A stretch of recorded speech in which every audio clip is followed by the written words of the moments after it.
Paralytic shellfish poisoning is caused by a toxin called saxitoxin, which is a water-soluble toxin. This means that it will not biomagnify or bioaccumulate on animal tissue like mercury or PCBs, which are lipid soluble toxins and can bioaccumulate. Therefore, animals low on the food chain, specifically those that feed directly on the algae that carries these toxins, will have the highest amount of saxitoxin. So it's the opposite of what we studied with the contaminants that can biomagnify.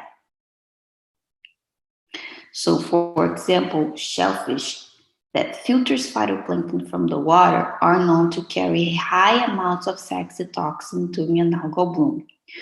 Consequently, ingestion of saxitoxin contaminated shellfish leads to a syndrome called paralytic shellfish poisoning or PSB.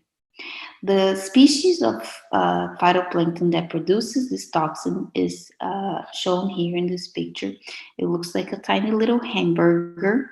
So these are dinoflagellates. This is a dinoflagellate called Alexandrium catenella, and it forms these chains of cells. They produce this very potent toxin, which can cause death by respiratory paralysis in about 2 to 12 hours. So this syndrome can cause death in a short amount of time. The vectors that can carry the toxin are shellfish, but you can also find the toxin in fish and rock crab.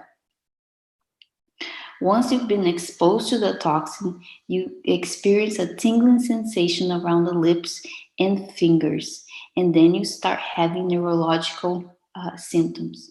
The harmful dose of this toxin is about 42 micrograms per adult body weight, giving us an adult that weighs about 60 kilograms. So it's a very small dose.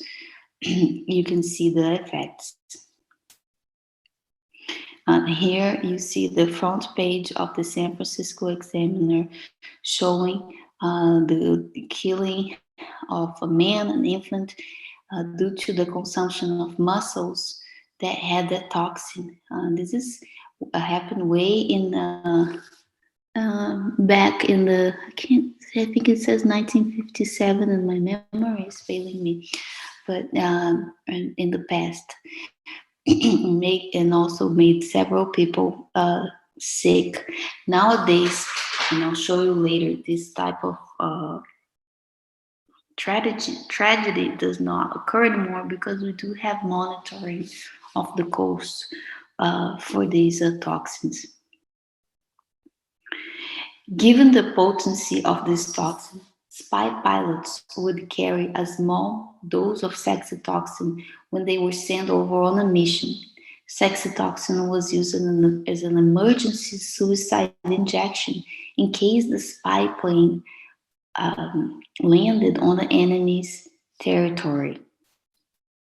So a very important toxin and very dangerous toxin that present here in blooms that can occur, harmful algal blooms that can occur here in San Francisco Bay and Monterey Bay.